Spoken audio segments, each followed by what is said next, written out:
औरंगाबाद से इंशाल्लाह इम्तियाज जलील साहब लड़ेंगे। किशनगंज से अख्तरुल ईमान साहब जो हमारे बिहार के अध्यक्ष लड़ेंगे। हैदराबाद से इंशाल्लाह पार्टी असदुद्दीन ओवैसी को टिकट देगी।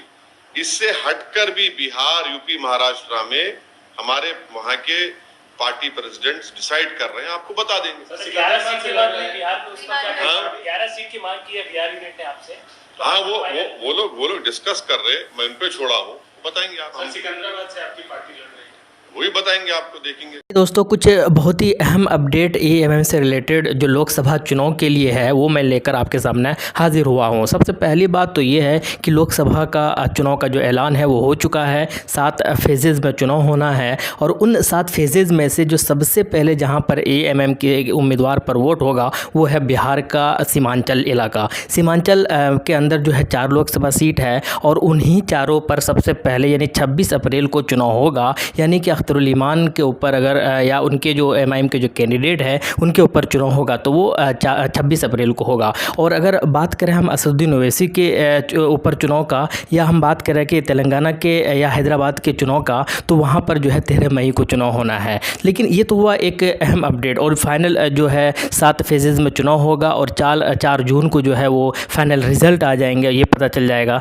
कि सरकार किसकी बन रही है। लेकिन इसके अलावा जहाँ जहाँ पर एमआईएम पार्टी चुनाव लड़ रही है वो मैं आपको बताने वाला हूँ। सबसे पहले तो 3 कैंडिडेट का घोषणा खुद असदुद्दीन ओवैसी ने कर दिया है।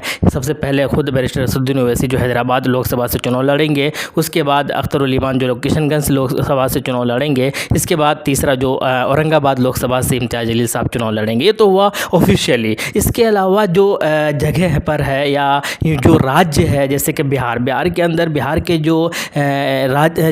जो एमएलए है, बिहार के जो नेता है, वो लोग ये घोषणा कर चुके हैं कि 11 सीटों पर चुनाव लड़ेंगे। और असदुद्दीन ओवैसी ने पूरे तौर पर अलग अलग राज्यों के जो प्रदेश अध्यक्ष हैं उनको आज़ादी तौर पर जो है उनको एक खुला छूट दिया है कि आप अपने हिसाब से उम्मीदवार को चुन सकते हैं, अपने हिसाब से जो है वो लोकसभा सीट को जो है चुन सकते हैं और वहाँ पर अपना कैंडिडेट उतार सकते हैं। तो सबसे पहली बात तो यही है कि बिहार के अंदर तो चुनाव लड़ेंगे ही लड़ेंगे, 11 सीट पर चुनाव लड़ेंगे, ये बात फिक्स हो चुकी है, ये बात तय हो चुका है। अब ये देखना है कि उन 11 सीटों में अगर अच्छे उम्मीदवार नहीं मिलते हैं तो शायद जो है 1 आध सीट ऊपर नीचे भी हो सकती है। इसके अलावा बात कर रहे हैं हम लोग महाराष्ट्र की। महाराष्ट्र के अंदर भी लोकसभा चुनाव होगा और उसकी पूरी आज़ादी जो है इम्तियाज जलील साहब को दे दिया है। तो महाराष्ट्र के अंदर एमआईएम अपने पार्टी के तरफ से अपना उम्मीदवार उतारेंगे लोकसभा चुनाव के अंदर। और कितने सीटों पर है तो 6 सीटों के बारे में बता भी दिया है। हालांकि इम्तियाज जलील ने ये कहा है कि हम इसके अंदर कमी और बढ़ोतरी कर सकते हैं। वो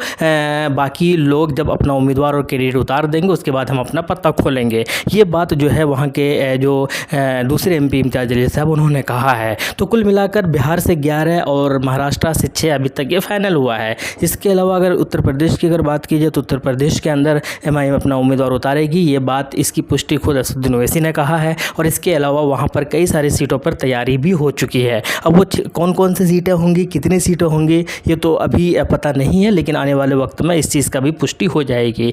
तो कुल मिलाकर तेलंगाना हुआ, एक बिहार हुआ, एक महाराष्ट्र हुआ और एक उत्तर प्रदेश हुआ। इन जगहों पर एमआईएम पार्टी लोकसभा के अंदर चुनाव लड़ेगी और पूरी शिद्दत के साथ लड़ेगी, पूरी ताकत के साथ लड़ेगी, पूरी एनर्जी के साथ लड़ेगी। इसकी पुष्टि खुद बैरिस्टर असदुद्दीन ओवैसी ने कर दिया है। अब देखना यह है कि कितनी सफलता मिलती है, कितनी कामयाबी मिलती है, ये आने वाले वक्त में पता चलेगा। कौन कौन उम्मीदवार बनते हैं, किस को टिकट दिया जाएगा, ये भी आने वाले वक्त में पता चलेगा। लेकिन कुल मिलाकर इनका जोश इस बार शायद बहुत कुछ बयां करता है। ये बयां करता है कि इस बार बहुत बड़ी कामयाबी ज़रूर हासिल करेगी एमआईएम पार्टी। और जहां पर 2 एमपी जो है इनके सदन के अंदर दूसरे के या विपक्षी दलों के बैंड बजाते हुए नज़र आते थे, शायद उसके अंदर बढ़ोतरी भी आपको नज़र आ सकती है। आपकी क्या राय है कमेंट बॉक्स में बताइएगा। शुक्रिया, जय हिंद, लव यू।